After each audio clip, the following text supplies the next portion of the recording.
એક વખત જ્યારે ભગવાન શ્રી કૃષ્ણના ગુરુ દુર્વાસાજી જ્યારે આવે છે ત્યારે ભગવાન શ્રી કૃષ્ણ એમને મળવા માટે જાય છે.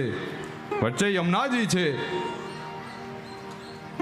ભગવાન શ્રી કૃષ્ણ મળીને પાછા આવે છે. ભગવાનને ઘરે આવતા મોડું થયું એટલે બધી રાણીઓ પૂછે છે કે પ્રભુ આપ ક્યાં ગયા હતા?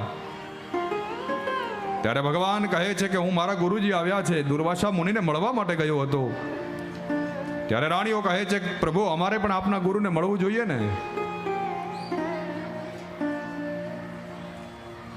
ત્યારે કહે છે કે પ્રભુ અમે જઈએ તો ખરી મળવા માટે દુર્વાસા મુનિને, પણ વચ્ચે પાછા યમુનાજી છે તો અમને મળવું હોય તો મુશ્કેલી પડે, તો યમુનાજીમાંથી જવું કેવી રીતે?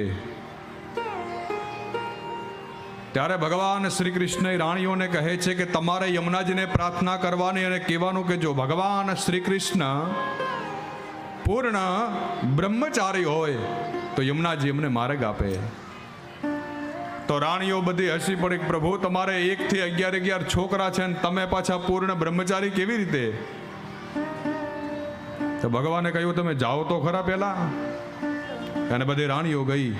8 રાણીઓ મળવા માટે યમુનાજીને પ્રાર્થના કરે છે કે જો અમારા સ્વામી ભગવાન શ્રી કૃષ્ણ જો પૂર્ણ બ્રહ્મચારી હોય તો યમુનાજી માર્ગ આપે. અને યમુનાજી માર્ગ આપી દે છે એ રાણીઓને. ગઈ, પાછો માર્ગ બંધ થઈ ગયો. દુર્વાસા મુનિને અનેક સીધું બીધું લઈ આવી છે એમને પ્રસાદ ધરવા માટે. 8 રાણીઓ ડબ્બા ભરી ભરીને લાવી છે.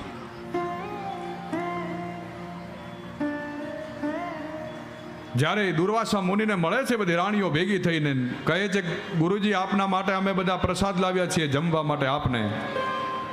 તો દુર્વાસા મુનિ બધું આરોગી જાય છે, બધું જ પોતે ભોજન કરી લે છે.